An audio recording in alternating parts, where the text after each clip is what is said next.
एक सुनसान बिल्डिंग, रात का घना अंधेरा और एक बल्ब जिसमें सिर्फ थोड़ी सी जान बाकी है। इस गहरे सन्नाटे में गुजरे वक्त की दबी चीखें फिर से गूंज उठती हैं। जालियों से टकराकर दीवारों के कोने से कुछ परछाइयां वापस चलने लगती हैं।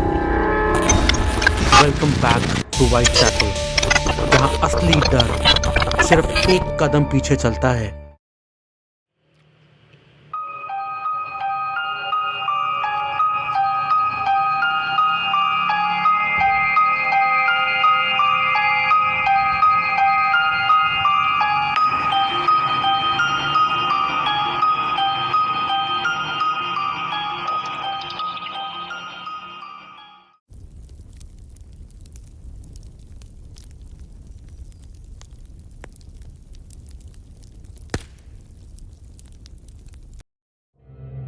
हेलो दोस्तों, देसी हॉरर डायरीज वापस आ गया है जैक द रिपर सीरीज के एक और खौफनाक किस्से के साथ।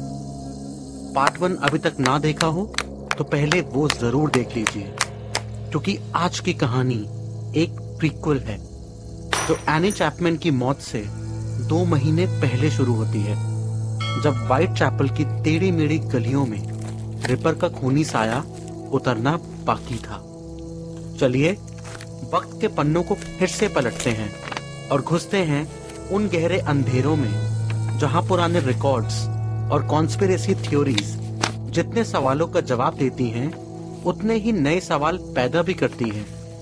लेकिन उससे पहले you know the drill, lights off कर लीजिए, हेडफोन्स लगा लीजिए, और अगर आपने अब तक देसी हॉरर डायरीज को सब्सक्राइब नहीं किया है तो प्लीज कर लीजिए, क्योंकि कहानियां अभी बहुत बाकी हैं।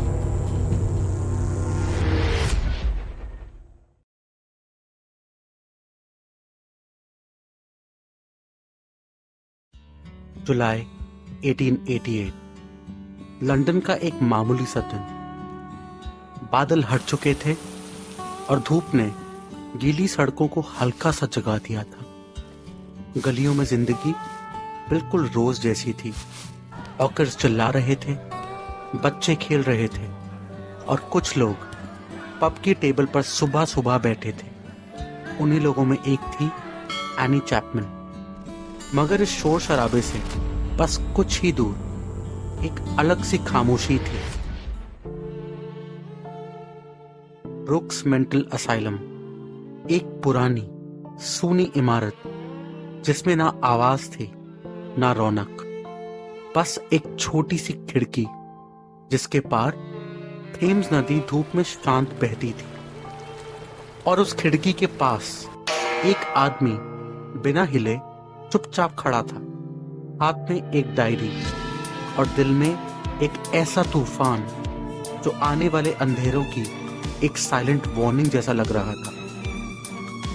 उसका नाम था मॉन्टेग्यू जॉन ड्रूवेट।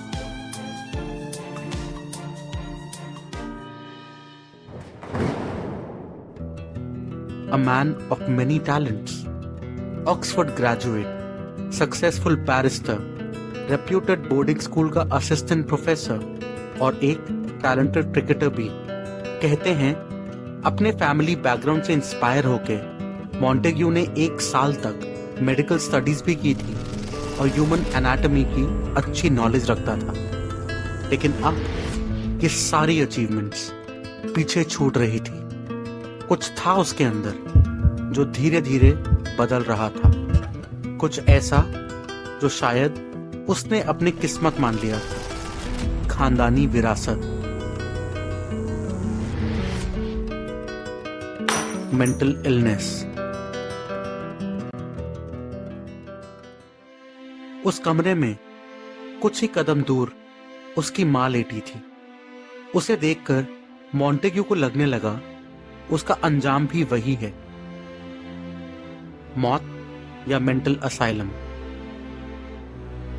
उसकी नानी से शुरू हुआ ब्रेकडाउन का सिलसिला पहले ही नानी और आंटी की जान ले चुका था, और अब उसकी मां ने भी वही रास्ता चुना, वो बच तो गई थी, लेकिन सिर्फ नाम के लिए।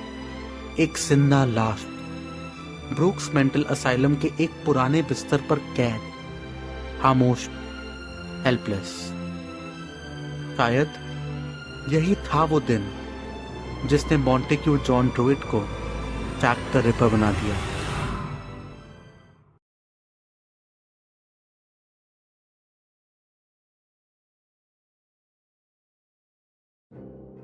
आगे बढ़ने से पहले वन क्रीपी बोनस फैक्ट।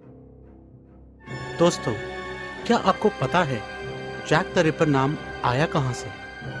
हम बताते हैं। ये नाम पड़ा एक लेटर के बेसिस पर, जो शायद उस किलर ने खुद पुलिस को भेजा था, और उस लेटर में लिखा था, Yours truly, Jack the Ripper. बस तभी से दुनिया उस नाम को भूल नहीं पाई। वो असली लेटर अभी आपकी स्क्रीन पर है। देखिए और सोचिए, क्या ये लिखने वाला वाकई वो किलर था या सिर्फ एक ट्विस्टेड प्रैंकस्टर? ऐसी और चिलिंग कहानियों के लिए देसी हॉरर डायरीज को सब्सक्राइब जरूर करें और इस वीडियो को पूरा देखें। अब चलिए वापस चलते हैं कहानी की तरफ।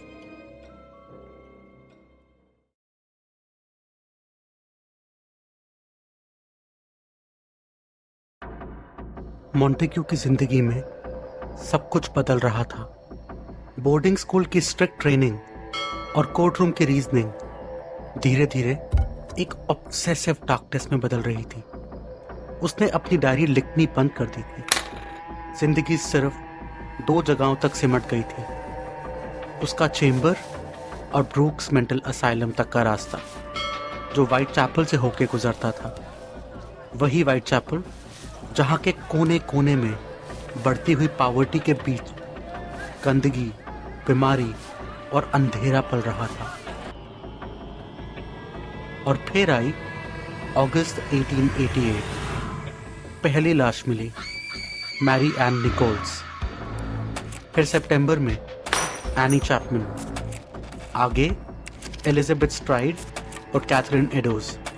एक ही रात में व्हाइट चैपल की गलियों में गूंज उठा था एक नाम, जैक द रिपर।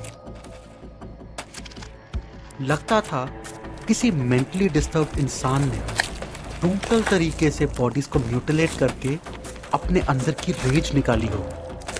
और सबसे डरावनी डिटेल, मारने का तरीका इतना क्लीन, इतना प्रिसाइज, जैसे कोई ट्रेन डॉक्टर हो जो ह्यूमन एनाटॉमी को अंदर तक जानता हो।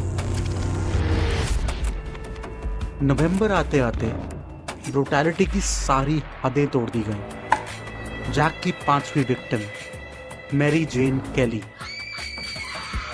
क्राइम सीन इतना हॉरिफाइंग था कि जिसने भी देखा अंदर तक दहल गया।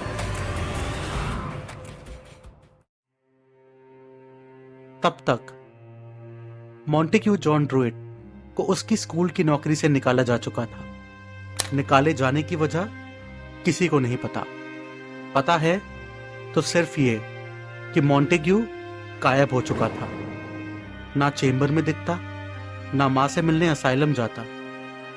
किसी को नहीं पता था वो था कहां। और ठीक उसी वक्त शायद एक और अजीब इत्तेफाक से जैक द रिपर के अटैक्स भी बंद हो चुके थे। ये ऐसा था जैसे जैक भी मॉन्टेग्यू के साथ ही गायब हो गया हो। मिला तो सिर्फ मॉन्टेग्यू का लिखा एक letter. Since Friday, I felt that I was going to be like Mother, and the best thing for me was to die. उसके बाद 31 दिसंबर 1888 थेम्स रिवर में एक लाश मिली, मॉन्टेग्यू जॉन ड्रूइट की लाश। कहा गया जैक द रिपर डूबकर मारा गया।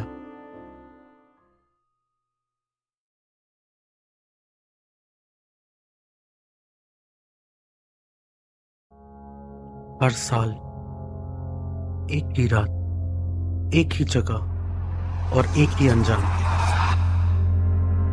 व्हाइट चैपल एक ऐसी जगह है जो कहानियों से भरी हुई है। ऐसी कहानियां जो खत्म नहीं हुई बल्कि वक्त के किसी हिस्से में अटक गई हैं। साइकिक रिसर्च की भाषा में इसे कहते हैं रेजिडुअल हॉन्टिंग, जिसका जिक्र हमने अपने किंग्स क्रॉस वाले वीडियो में भी किया था। ऊपर दिए गए लिंक से उस वीडियो को भी जरूर देखें। रेजिडुअल हॉन्टिंग मतलब एक साइकोलॉजिकल रिकॉर्डिंग,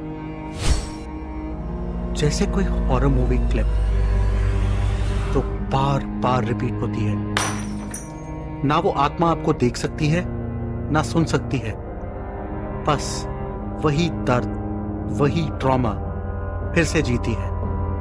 एक्सपर्ट्स कहते हैं ये तब होता है जब इमोशन एक्सट्रीम हो, फियर, रेज, ट्रॉमा, और शायद इसीलिए लोगों ने बार बार देखे हैं वही पुराने साए, जैक द रिपर की रेज और एनी का पेन, वही गलियां, वही कोना, वही पुरानी सर्दी भरी हवा, एपरिशंस, फुटस्टेप्स, स्क्रीम्स, सब कुछ वैसा ही जैसा 1888 में था। और सिर्फ एनी ही नहीं, कहा जाता है जैक के 5 विक्टिम्स इसी लूप में फंसे हुए हैं, बस अपनी मौत को, उस खौफनाक याद को अब भी जी रहे हैं, बार बार, लगातार। क्या मॉन्टेग्यू ही जैक द रिपर था? कहना मुश्किल है, लेकिन उसकी जर्नी, उसका साइकोलॉजिकल ब्रेकडाउन और विक्टिम्स का सर्जिकल म्यूटिलेशन कुछ तो है जो कह रहा है कि ये सिर्फ कोइंसिडेंस तो नहीं हो सकता।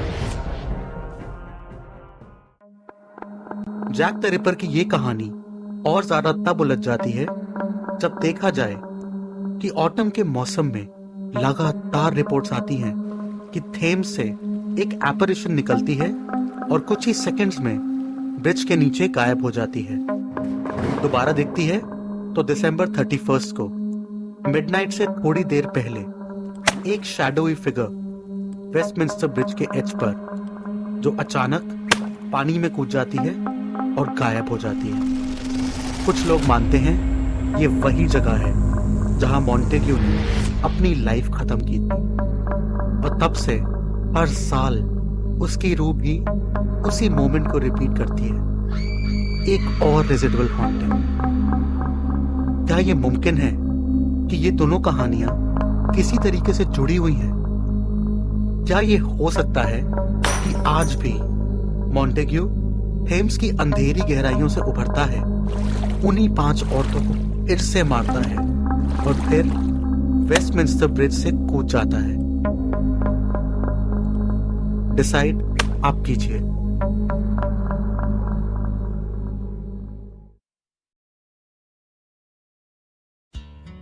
अगर आप यहां तक आए हैं तो दिल से थैंक यू। दोस्तों, हमारे 80% से ज्यादा व्यूअर्स ने अभी तक देसी हॉरर डायरीज को सब्सक्राइब नहीं किया।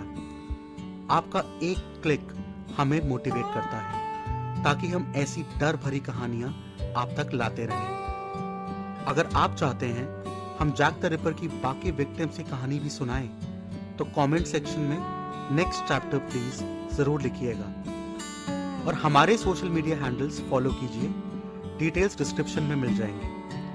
आज के लिए इतना ही। हम मिलेंगे आपसे अगले एपिसोड में एक नई सच्ची डरावनी कहानी के साथ।